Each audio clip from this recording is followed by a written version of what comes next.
good. Today we're going to be looking at the fourth commandment, right, which some have called the Forgotten Commandment. And the fourth commandment says this in Exodus 20. If you have your phones or your Bibles, Exodus 20, verses 8 through 11. Exodus 20, verses 8 through 11. And we'll put it up here, but it says the following. Remember the Sabbath day by keeping it holy. 6 days you shall labor and do all your work, but the seventh day is a Sabbath day, Sabbath to the Lord your God. On it you shall do no other work, neither you nor your sons or daughter, nor your male or female servant, nor your animals, nor any foreigner residing in your towns.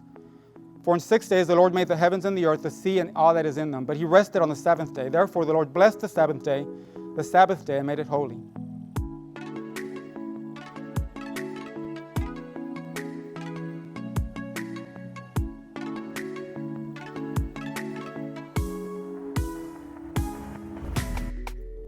Now, if you would have asked me what commandment I want to preach on, I probably wouldn't have picked this commandment. Apart from, like I said, being the Forgotten Commandment, a little bit of my resistance has to do with the way we grew up. My grandparents were evangelized way back in the mid-1950s. Were evangelized by a Jewish Christian lady in Mexico. Think about that for a second. A Jewish Christian lady in Mexico was evangelizing people. And my grandmother heard the message and converted. She accepted Christ, and her whole family followed her. She was a very strong lady. If you remember, Mexico is predominantly Catholic, especially more so back then than now. I mean, back then you were a Protestant, meaning you were protesting the Catholic Church, right, if you converted to Christianity. And so between taunts and threats and everything else that goes along with that, my grandmother started a church in that little town in Mexico. Now, because she was converted by a Jewish Christian lady, what church meant Saturdays, right? That's the day that they grew up observing. She was Jewish, right? And so they start observing the Saturday, and it was the Lord's Day. It was meant to be separate, kind of kept holy, right? And so the fourth commandment for them and for my dad growing up was taken very seriously. So we grew up in this household observing the Sabbath. And what that meant for us was we went to church in the morning and the evening, right? We went in the morning, took a little nap in the evening, and then you went back in the afternoon, went back in the evening. We couldn't watch TV, right? Some families couldn't cook. Ours did. We weren't as holy as other families, right? So my mom would cook for us. You couldn't work, right? That was the cardinal sin. You couldn't work. And so that sometimes meant you had to give up the job that you had if they made you work on Saturdays, or you couldn't take certain jobs because they required you to work on Saturdays. So that was a big one. You couldn't go shopping, right? You couldn't just go shopping unless it was an emergency, right? And not having something to wear on Saturdays wasn't an emergency, right? So you had to just wear what you had, right?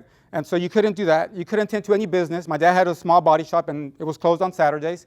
And so Saturday was basically a day where most things were off limits, right? Most things were where you were forbidden except church and naps in the afternoon, right? As an adult, that sounds great, right? I love naps, but as a kid, it was extremely boring. And so for us kids, it also meant no organized sports, right? Because most sports you play on weekends or you practice on the weekends. No TV, no radio. You basically went out, played outside, and went to church. And so Saturdays to me was a day of restrictions, right? It was this day where it was kind of limiting what you had to, like God was limiting on how much fun I could have on that day. But as you notice, as we've gone through this series, the pastors keep reminding us how all of these commandments are meant to give us life, right? All of these commandments are meant to kind of enhance our life and not limit it, right? Think of them like guardrails, and I think Pastor Eric or Pastor Pablo said it. Think of these commandments like guardrails, and when you're driving your car, and you might look at them and you might think, wow, they're limiting me, right? I want to go off the road. But you know that if you slam into one of them and you derail them, you're off a cliff, right? And it's going to hurt you, and it's going to kill you, and it might just damage your car and all this other stuff. And so those guardrails are there for your safety, right? To protect you. And so then you can look at God's commandments just the same way, right? They're there not to limit us, but to protect us, right? To make us live life to the fullest. Now, I like Pastor Eric's example. 2 Wednesdays ago, he was giving class with the men, and it was about don't commit adultery, right? Thou shalt not commit adultery. And he started that talk saying, instead of looking at these commandments as negative, right? Thou shalt not, don't do this, don't do that. He goes, why don't we start looking at them from the positive light, right? I mean, he might have said that here too, right? Let's look at them from a positive point of view, right? And he asked them, and what are the positive consequences of don't commit adultery, right? What's the flip side of that? And so then the men were like, well, don't commit adultery, we have a more stable marriage, right? I mean, if you don't commit adultery, your marriage is more stable because you don't bring that, right?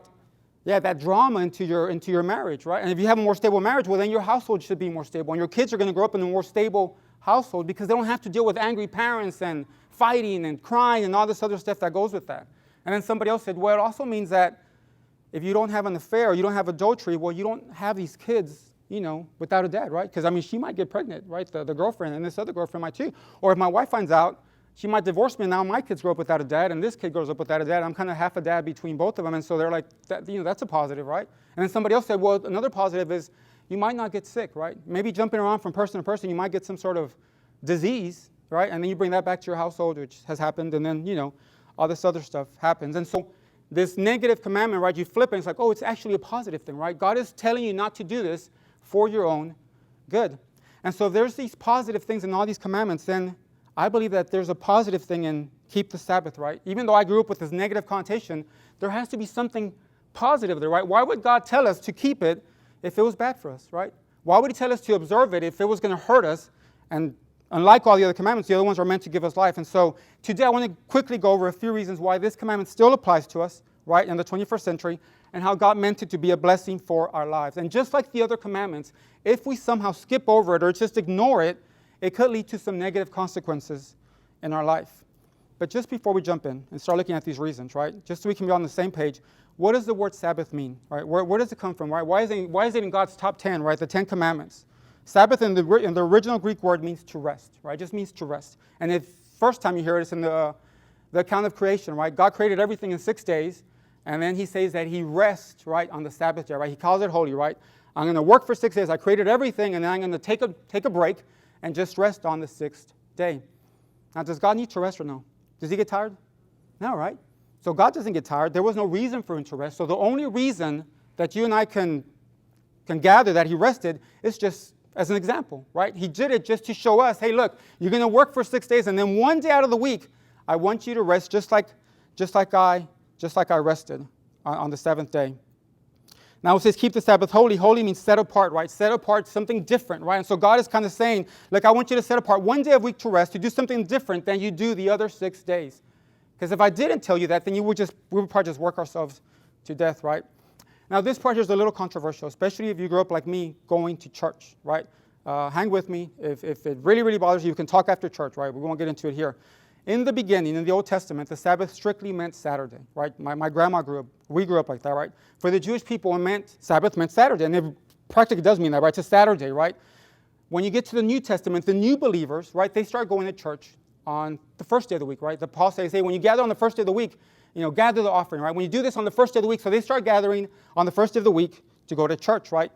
And so they start observing on Sunday, and then there's this big fight between the Jewish believers and the Gentile believers, and they start arguing about what day is the right day, right? And so Paul clarifies it first in 2 New Testament verses. Romans 14:5 says the following. One person considers one day more sacred than another. Another considers every day alike. Each of them should be fully convinced in their own mind. So he's saying, look, if you want to keep the Sabbath, that's great, right? If that's the day for you, then that's how you honor God, then great. And if for you it's Sunday, and then just make sure that you're doing it for God, right? Make sure that you're convinced that this is a day for God and you're going to do it, right? Then he emphasizes it again in Colossians 2:16. And he says, therefore, don't let anyone judge you by what you eat or drink or with regards to a religious festival, a new moon celebration, or a Sabbath day. And again, he tells them, look, God is asking you for one day. Don't judge each other. Don't fight. Don't major in the mind, right? We can get all into it, but in the end, I just want you to focus on God for one day, right? Just one day. Let's just set aside one day and do it, right? I know many pastors whose Sabbath day is actually Monday, right? The weekend is like the busiest day, right? They're preaching and they're counseling and they're doing all this other stuff, and they come out exhausted, right? And so for them, it's Monday that I'm just going to take a day off, right? I'm just going to take a day off and rest. And so with that background, with that clarification, I want us to look at some reasons why this commandment is still relevant for us today. Number one, Jesus said it was a blessing, right? Jesus said it was a blessing. Now, some of the restrictions that we start seeing in the Bible, or some of the restrictions that the Jewish people had, it was actually because of them, right? As adults, they kind of start getting involved and start kind of adding all of these rules and all these layers on top of the Sabbath. I think I heard a saying once. I said, babies are so cute until they grow up to be adults, right? They're so cute until they grow up to be adults. And I was like, yeah, that's right. Adults kind of mess things up, right? We complicate things, right? We just get involved and we ruin it, right? And so the Jewish people, in their zeal for God, start adding all of these rules about what to do or what not to do on the Sabbath. And basically everything was illegal, right? You can only walk a certain number of steps before it was considered work. And so I don't know how many steps it was, but it was like maybe 10 or 20 steps, and then that's it, right? I had to stop, or if not, it's considered work. You couldn't cook on that day. If you did anything that caused any type of sweat, like I'm sweating right now, that was work. So I can't preach, right? I'm sweating, right? This is work. And so it became a burden, right? The Sabbath, instead of being this blessing, became this burden on the Jewish Jewish people. About 3 years ago in 2018, a church group of our church went to Israel, right? Carlos was there, you guys were there.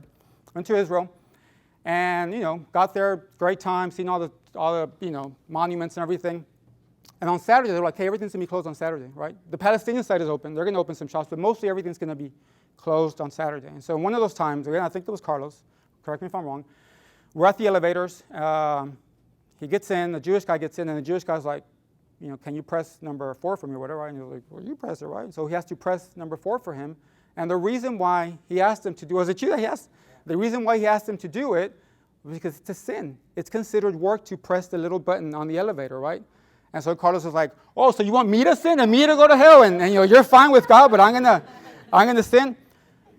But you can imagine what a burden the Sabbath becomes if you think that by pressing a little button, God is mad at you, right? And so then this blessing that God has becomes just this overburdened day where I can't do anything or God's going to get mad at me. And so Jesus comes back and he kind of puts everything back into his proper perspective, right?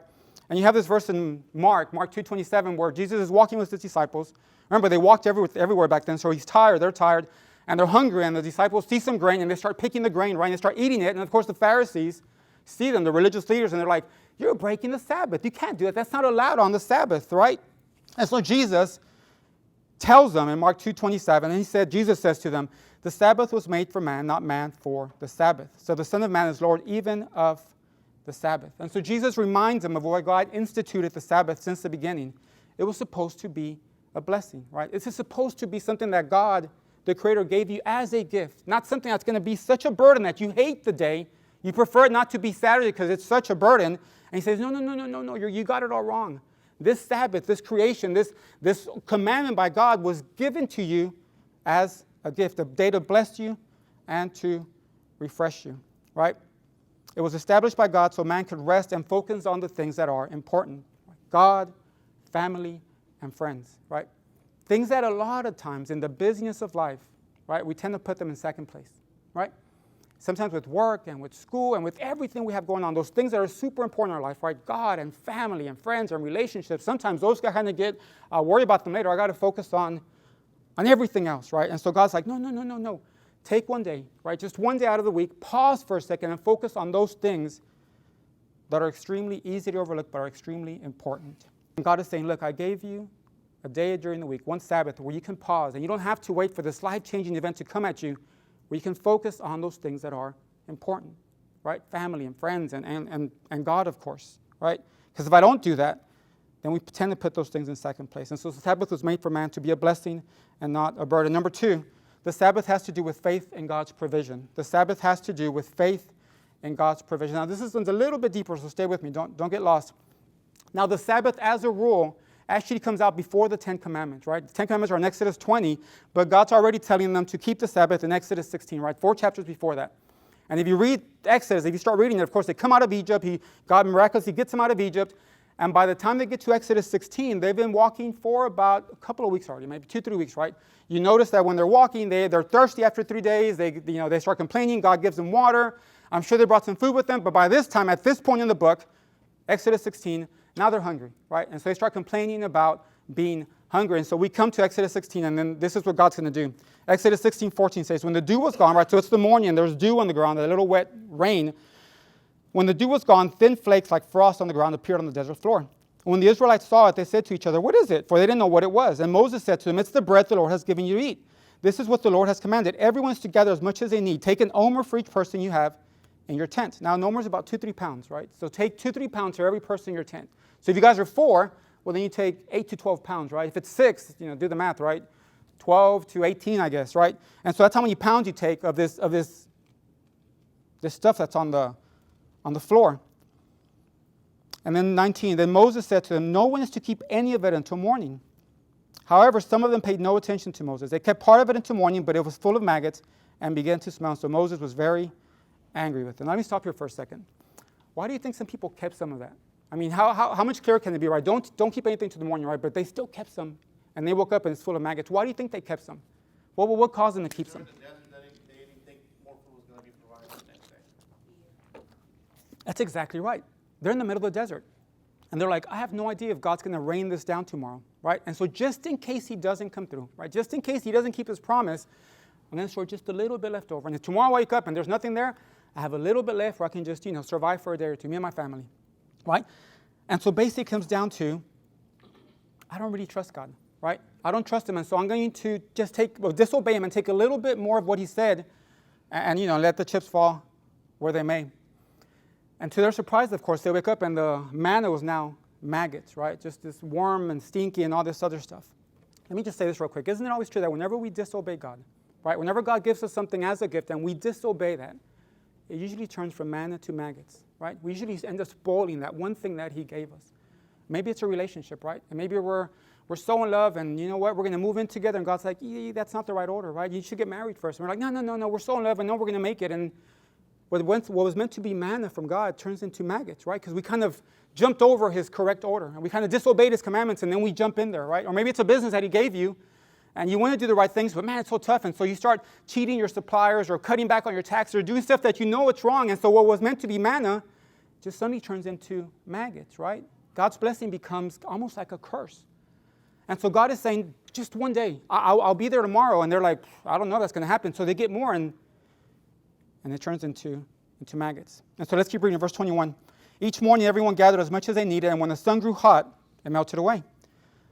On the sixth day, they gathered twice as much, 2 omers for each person. And the leaders of the community came and reported this to Moses, right? Hey, Moses, they're taking twice. You only said once, but the people are now picking up double. And then verse 23, Moses said to them, this is what the Lord commanded. Tomorrow is the day to be a day of Sabbath rest, a holy Sabbath to the Lord. So bake what you want to bake and boil what you want to boil. Save whatever is left and keep it until morning. So they saved it until the morning as Moses commanded, and it did not stink or get maggots in it. So the people of Israel basically had to learn how to trust God, right? If I tell you one day for 6 days, then you do it for one day. But supernaturally, if I tell you on Friday, take 2 days, then supernaturally, I'm going to take care of that, and it's not going to spoil like it would every other day, right? It was a matter of trust. It was a matter of obedience, even if it didn't make sense, right? It doesn't make sense. It spoils all these other days. What's different about Friday? Why isn't it going to spoil? I don't know, but God says it, and so I'm going to obey him, and he's going to make me, right? He's going to reward that obedience by it not spoiling, right? For many of us, if we ever think about resting one day a week, right? Let me put one day a week where we just rest and focus on God and focus on the family and just chill out. That sounds absurd, right? I can barely keep up with what I have now, right? I have a to-do list long, right? Work and kids and everything, right? And you're like, hey, God, I need 8 days. Give me 8 days, and maybe I can give you one of those, but I can't do it, right? But it's almost, and people that have done this know it's true. It's almost like when we give the tithe, right? Tithing means you give 10% of what you bring home to God, right? And when you first hear that, you're like, that's crazy. I barely have enough with 100%, right? I need all the money I can get. I need 120 to make ends meet. You're asking me to give 10% and live off 90? That's ridiculous. But whenever you start tithing, right? Whenever you make that commitment and that obedience to God and you start tithing, then you realize and you know that 90% with God is so much more than 100% without him, right? Somehow God blesses this 90%. He just stretches it out. And when I don't do and I keep this 100, almost just like, I don't know, it just kind of filters away, right? It just kind of like blows away. Yeah, right? And so 90% with God is greater than 100 without him. And it's the same day, 6 days with God, right? 6 days with him. He'll bless those 6 days where we can accomplish more than 7 days without him, without his blessing. I think of Chick-fil-A. You know Chick-fil-A, right? They close on Sundays, right? And even though they close on Sundays, even though they lose millions of dollars, literally millions of dollars because of that decision, right? Because Sunday's such a big day for fast food franchise, right? Tell me the truth, has anybody gone to Chick-fil-A on Sundays? Right?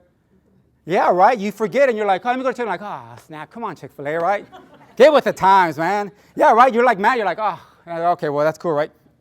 Even though they lose millions of dollars every day, right? Their restaurants are still number 2 and number 3 in the country, right? In revenue, how much revenue they make. Even though they're going up against these chains that are much more bigger and much more established, like McDonald's and Burger King and stuff like that, they're way up there with them, right? It's almost like God is saying, I'm going to bless the decision that you made to close on Sundays. And of course, they close on Sundays for the employees to go worship, so they can worship to honor God. I'm going to bless that commitment, right? And those 6 days that you're open, Chick-fil-A, I'm going to make you just as profitable as these other chains that are just open 7 days, 24/7, all the time. I'm going to be just as profitable as they are. And so 6 days with God's blessing can be more productive and more lucrative than 7 days without it. So Sabbath is about faith in God's supernatural provision. And the last one, number 3. Why do we keep the Sabbath? It's a commandment from God. right? It's still a commandment from God. If you think about it, Sabbath is part of God's top 10, right? Top 10 commandments. Part of the Sabbath is right there. It's right up there alongside the commandments of don't kill, don't commit adultery, don't have other gods, don't steal, right? If you think about these big commandments and you know why they're there, and then right in the middle of them, you have keep the Sabbath holy. Not only do you have it, but he actually goes into detail about how to do it, right? More than some of the other ones. And you're like, wow, right? It must be really important for God to put him among all these big commandments, and he puts it right there, right? Right for us to see it. And we will keep all the other, we keep all the other 9, but sometimes we tend to ignore that one, right? It's not that important anymore. I can just break it without feeling any of the consequences. Now, we know that we keep the commandments not to be saved, but we keep them as a blessing. If I keep the commandments, I will have a blessing in my life. I don't keep them to be saved, but I know that if I don't keep them, there's consequences for me not keeping them, right? And there's consequences, and we and I just disregard for completely this Sabbath, keeping the Sabbath holy. I was reading about this pastor, young pastor. He's calling an older pastor, and he wants to meet him for lunch, right? Hey, let's meet together. I want to, mentor me, pick your brain, all this stuff. And they're like, all right. So they go open their calendars, like, hey, what day is free for you? And their schedule is real tight. And then the older pastor says, okay, well, Thursday. No, the young pastor says, well, how about Thursday, right? How about Thursday? I'm free on Thursday. The older pastor's like, yeah, I have nothing on Thursday. And then he's like, okay, well, cool. Let's get together on Thursday. He's like, no, I have nothing on Thursday. And then the young pastor's like, well, yeah, right, nothing. I don't have, put me down, right? And he's like, no, you don't understand. I literally have the words nothing written on that day on Thursday. And he's like, oh, okay, well, let's do another day. Right, so they meet together, right? They get together another day, and then this guy's name is Robert, and he's like, look, Robert, let me explain why I did that. He goes, a few years back, I got extremely sick, right? I was overworked, I was overstressed, the church was just, growing, I ended up in the hospital. He goes, I ended up in the hospital, my body was shutting down, and I remember lying in bed in the hospital, and then he told God, why is this happening to me? I love you, I've served you, I'm a pastor, I've served you my whole life, why am I in the hospital shutting down, right? And he said that God told him, I didn't do this to you, you did this to yourself, you violated my commandment of the Sabbath, and now, well, these are the results, right? And so he said that, he goes, God, if you let me get out of this hospital, now I promise you, I'm going to observe a Sabbath in my life, all right? And so God gets him out of the hospital, and so he starts setting aside one day out of the week where I do nothing. He says, I read, I spend time with my family, I spend time with God, I go fishing, I just relax. God restores me during that day. And I wonder if many of us aren't just a little bit more stressed than we should be, or a little bit depressed, or maybe suffering with anxiety, or maybe we have some frayed relationships or some strained marriages because we don't implement the Sabbath in our life. We're just running and running and running and running. And God is saying, look, I gave you this commandment.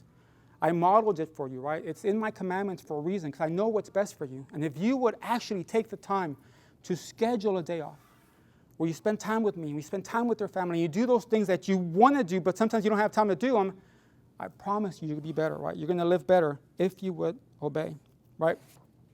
And maybe during that day, we even stop social media, right? Remember, it's set apart, something different. It's a different day, right? So everything that I do, work and everything, I just stop it, right? So remember, it's part of God's top 10, right? He put it there for a reason. I want to end with this story. I'm a respiratory therapist, right?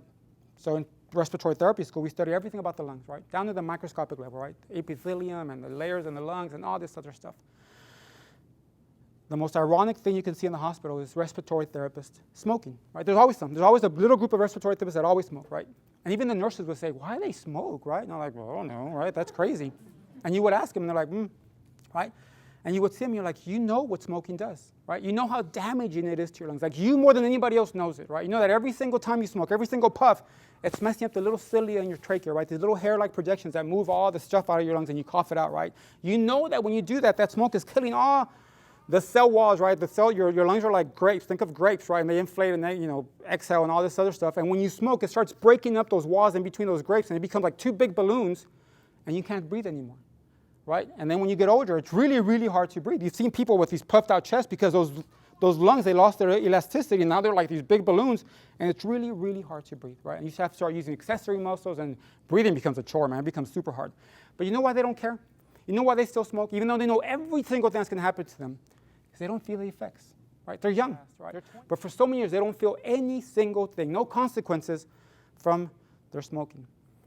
The fourth commandment is kind of like that, right? You and I can go and go and go and go and go and ignore it, and we don't feel anything, right? We're fine, right? My relationships are all right, my friends are okay, and all of a sudden it just hits us, right? And as we're older, or maybe even now, right? Our relationship should have been stronger. Our marriages should have been stronger, right? My relationship with God should have been stronger, but because I tend to just dismiss all of this, right? We don't see the benefits. And so God is telling us today, guys, God is saying this, look, guys, I created you. I know exactly how to run your life. I know exactly what you need, right?